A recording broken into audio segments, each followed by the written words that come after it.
Good morning बच्चों। तो आज हम ईवीएस के chapter 13 water in our lifes में से वाटर साइकिल पढ़ेंगे। वाटर साइकिल को हम क्या बोलते हैं बच्चों? जल चक्र। तो पहले हमने कल क्या पढ़ा था, एक बार उसका रिवीजन कर लेते हैं।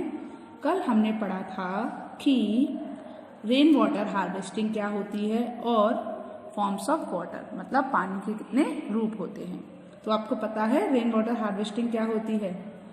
तो इसमें हम क्या करते हैं, इन दिस मेथड हम क्या करते हैं कि जो इस विधि में हम क्या करते हैं, बारिश का जो पानी होता है उसे हम किसी बड़े बर्तन या कंटेनर या ड्रम या फिर भूमिगत जलाशय में इकट्ठा कर लेते हैं। ठीक है, इकट्ठा किया जाता है, फिर उसके बाद इसे फिल्टर किया जाता है और फिर इसका उपयोग किया जाता है।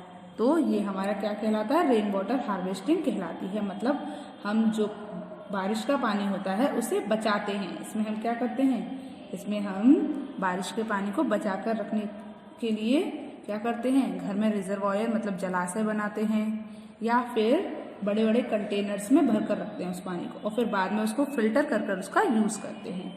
उसके बाद फॉर्म्स ऑफ वाटर मतलब पानी के कितने रूप होते हैं। तो पानी के कितने रूप होते हैं बताइए आप? 3 रूप होते हैं, solid, liquid and gas. Solid जैसे कि आइस, लिक्विड जैसे कि आपने देखा है मोस्टली जो वाटर होता है वो हमको लिक्विड फॉर्म में ही यूज करते हैं हम। ठीक है, उसके बाद बताइए गैस जैसे वेपर। आपने देखा है ना भाप उड़ जाती है तो वो वेपर किसमें आती है? गैस। तो पानी की 3 फॉर्म होती हैं, सॉलिड, लिक्विड एंड गैस। चलिए तो अब हम क्या पढ़ेंगे, आज हम पढ़ेंगे वाटर साइकिल। तो वाटर साइकिल को हम हिंदी में क्या बोलते हैं बच्चों? जल चक्र। वाटर साइकिल को हम हिंदी में क्या बोलते हैं? जल चक्र। जल चक्र क्या होता है आज हम ये सीखेंगे। तो the water cycle describes the continuous movement of water above on and below the surface of the earth। मतलब क्या होता है, जल चक्र डिस्क्राइब करता है मतलब बताता है कंटिन्यूअस मूवमेंट ऑफ वाटर, पानी में लगातार होने वाली प्रतिक्रिया को। ठीक है, on and below the surface of the earth मतलब पृथ्वी की सतह के ऊपर या नीचे।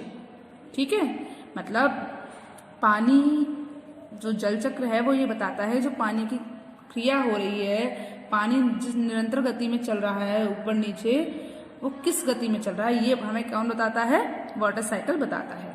तो क्या हो गया, water cycle describe the continuous movement of water above on and below the surface of the earth. तो जल चक्र पृथ्वी की सतह के ऊपर या फिर नीचे, एबव ऑन बिलो दोनों लिखा है ना बेटा। तो जल चक्र पृथ्वी की सतह के ऊपर और नीचे। तो कंटिन्यूअस मूवमेंट ऑफ वाटर मतलब निरंतर गति किसकी? पानी की। पानी की निरंतर गति का वर्णन करता है, उसके बारे में बताता है ना हमें, तो वर्णन करता है। तो क्या हो गई, जल चक्र पृथ्वी की सतह के ऊपर और नीचे पानी की निरंतर गति का वर्णन करता है। ठीक है, मतलब उसके बारे में हमें बताता है। आगे देखिए, water in ponds, lakes, seas, rivers and oceans gets evaporated due to heat of the sun।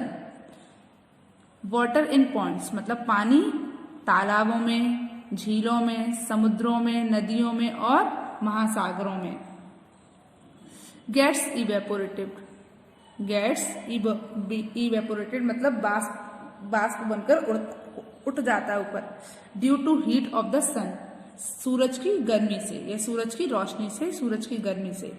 तो क्या हो गया, सूरज की गर्मी के कारण क्या होता है, तालाबों और झीलों, समुद्रों, नदियों और महासागरों का पानी, महासागरों के पानी में क्या हो जाता है, बाष्पीकृत हो जाता है। इवेपोरेटेड का मतलब क्या हुआ, बाष्पीकृत हो जाता है, मतलब पानी भाप बनकर उड़ जाता है। किसमें से? तालाबों, झीलों, समुद्रों, नदियों, इनमें से पानी क्या होता है, सूरज की गर्मी से भाप बनकर ऊपर उड़ जाता है। ठीक है, this forms water vapour which rises up and mixes with tiny dust particles present in the air and get cold. तो this form water vapor, मतलब यह फॉर्म मतलब बनती है, क्या बनती है? जलवाष्प। इससे क्या बनती है बच्चों? जलवाष्प बनती है। विच राइज अप, जो ऊपर उठती है। विच राइज अप मतलब जो ऊपर उठती है। एंड मिक्सेस, और मिल जाती है। विथ टिनी पार्टिकल्स, विथ टिनी पार्टिकल्स मतलब छोटे धूल के कणों के साथ। तो इससे जलवाष्प बनती है जो ऊपर उठती है और मिल जाती है किसके साथ? विथ टिनी डस्ट पार्टिकल्स मतलब धूल के छोटे कणों के साथ। प्रेजेंट इन द एयर मतलब हवा में मौजूद। तो क्या हुआ बच्चों? इससे जलवाष्प बनती है जो ऊपर उठती है और हवा में मौजूद छोटे कणों के साथ, मतलब धूल के छोटे कणों के साथ मिल जाती है। ठीक है।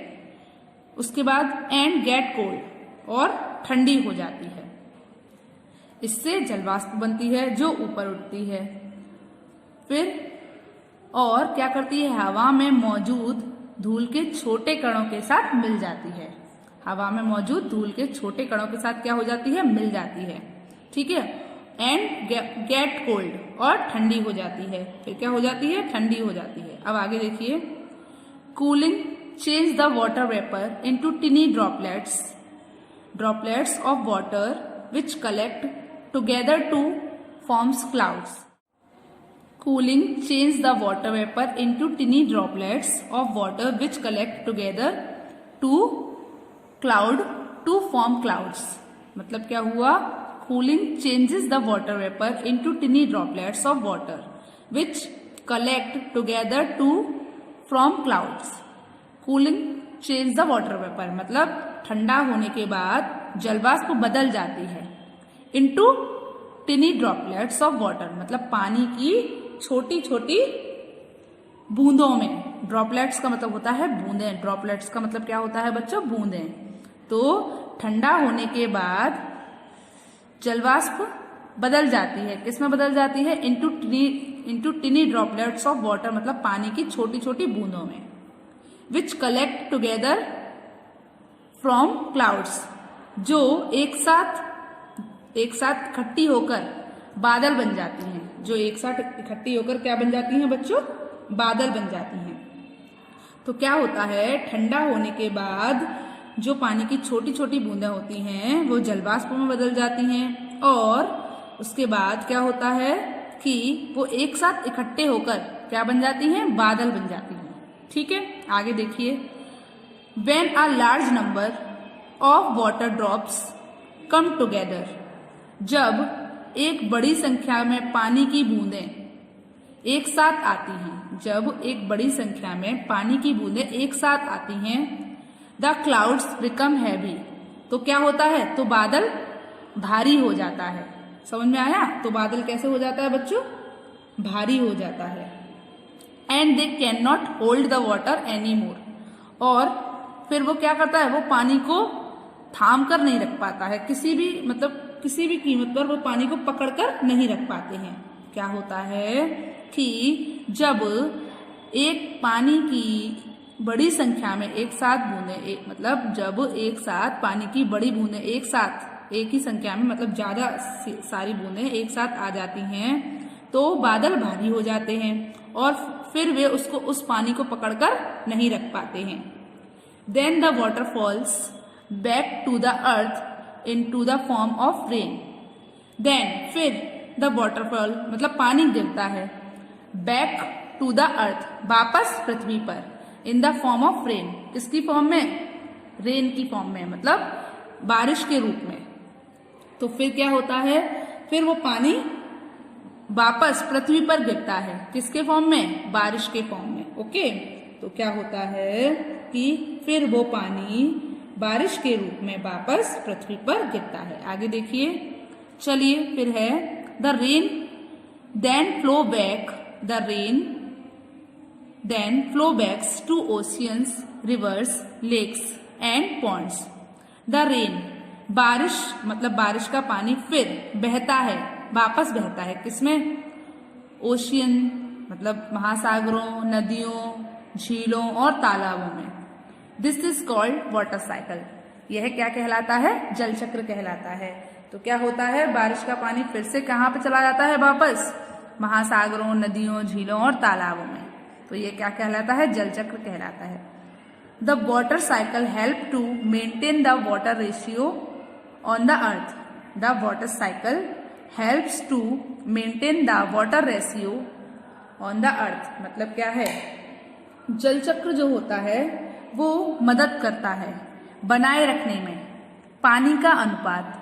ऑन द अर्थ मतलब पृथ्वी पर। तो जल चक्र मदद करता है बनाए रखने में पानी का अनुपात पृथ्वी पर। मतलब जल चक्र पृथ्वी पर पानी का अनुपात बनाए रखने में क्या करता है? मदद करता है। चलिए, आपको एक फोटो दी है यहाँ पर, आपको नीचे उससे समझाती हूं मैं। देखिए, पहले बारिश हुई, फिर उसके बाद वो पानी बहकर नदी में आ गया। अब नदी में आ गया तो जो सूरज की गर्मी पड़ी उस पर, तो वो वाटर वेपर बनकर बादल में चला गया और बादल इकट्ठे होकर क्या हो गए? भारी हो गए। फिर वो अपने आप को संभाल नहीं पाए, तो फिर वो क्या बन गए? बड़े बादल बन गए। और बड़े बादल बनकर फिर उन्होंने बारिश कर दी, तो वो फिर कहाँ पर आ गया? पृथ्वी पर। तो इसी तरीके से ये जो वाटर साइकिल है, जल चक्र, वो चलता रहता है। समझ आया आपको? तो बच्चों, आपको ईवीएस में आज वाटर साइकिल समझ आया? तो बच्चों, आपको आज होमवर्क में क्या करना है? आज आपको होमवर्क में ईवीएस के चैप्टर 13 में वाटर साइकिल जो आपका टॉपिक है उसको आपको रीड करना है और समझना है। ओके, चलिए, गुड बाय।